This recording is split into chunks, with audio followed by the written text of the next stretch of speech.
औज़ुबिल्लाहिमिनश्शैतानिर्रजीम बिस्मिल्लाहिर्रहमानिर्रहीम।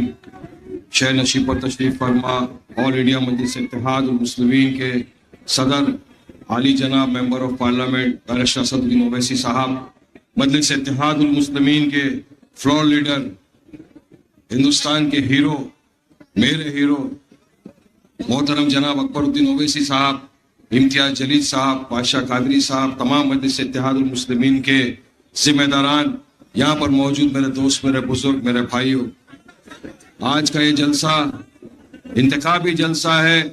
5 बजे कैंपेनिंग पूरी खत्म होनी है।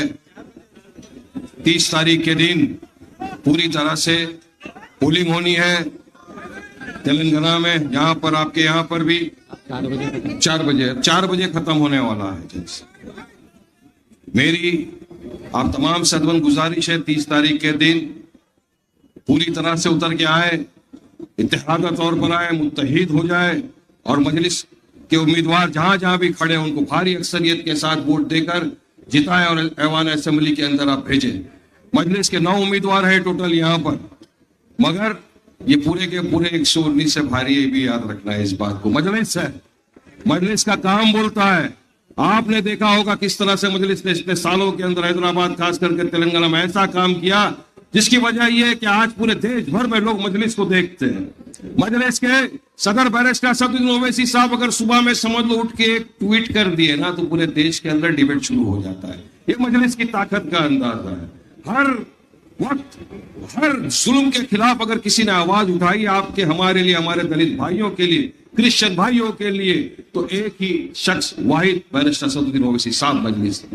आपने देखा होगा, मैं तो तमाम डिबेट्स में भी, तमाम लीडर जहां कहीं भी मिलते हैं, तमाम एंकर जहां कहीं भी मिलते हैं, मैं उनको सवाल करता हूं कि मुझे बताइए, आपने कोई ऐसा राज्य देखा, आपने कोई ऐसी जगह देखी, आपके पास कोई ऐसा नेता, ऐसा लीडर है जिन्होंने अपने जगह पर, अपनी कॉन्स्टिट्यूंसी में, अपने राज्य के अंदर 12 के करीब स्कूलें बनाई हो, जिसके अंदर तकरीबन 16,000 से ज्यादा बच्चे तालीम हासिल करते हो? आपने कहीं को ऐसा नेता, ऐसा लीडर देखा है पूरे देश भर के अंदर जहां पर इतने सारे अस्पताल बनाए गए हो? असरा हॉस्पिटल, ओवैसी हॉस्पिटल, कल मैं बाहर से निकल रहा था, वहां से देखा, यकीन मानिए मुंबई के अंदर न लीलावती ऐसा है, ना सेफ्टी हॉस्पिटल ऐसा है, इतना भारी अस्पताल बनाया माशाअल्लाह। उनका जवाब रहता है, वारिस भाई हमारे पास तो नहीं है ऐसे कोई लीडर, ऐसे कोई नेता जिन्होंने इतना काम किया हो अपनी कॉन्स्टिट्यूंसी के अंदर, ऐसा भारी हॉस्पिटल बनाए हो, ऐसे बच्चों को स्कूल में तालीम दी हो।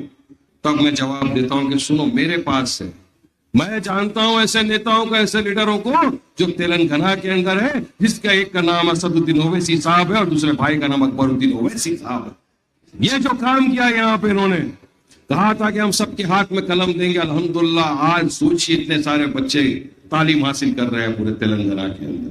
ये कहीं नहीं होता, ये आपकी मोहब्बतों का, आपकी दुआओं का असर है जो आज मजलिस इतनी कामयाब हो रही है हर तरफ। आज आप तो नसीबदार लोग हैं, हैदराबाद की आवाम जिसके पास ऐसी एक जमात अपने खुद के घर में है जो आपके आधी रात के वक्त काम आती है।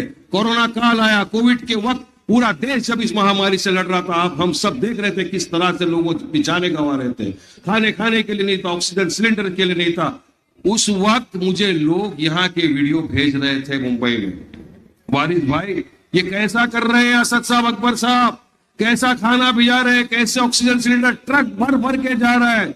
मैंने कहा अल्लाह पैसा दौलत तो सबको देता है, मगर दौलत के साथ साथ दिल भी देना बहुत जरूरी है, और वो दिल है मजलिस के पास, वो दिल है मजलिस के नेताओं के पास जो आधी रात को फोन किया, जिसने उसके काम के लिए खड़े हो गए, ऑक्सीजन सिलेंडर से लेकर खाना पीना हर चीज पहुंचाए। और सिर्फ यकीन मानिए तेलंगाना में ही नहीं, बिहार में, महाराष्ट्र में, गुजरात में, हर तरफ जहां जहां लोगों को जरूरत पड़ी मजलिस ने उनका साथ दिया, उनके लिए हर चीज जो भेजना था भेजी। आज वक्त है पोलिंग का, आज वक्त ये आया है कि तेलंगाना के अंदर 30 तारीख के दिन चुनाव है, मजलिस का निशान पतंग है।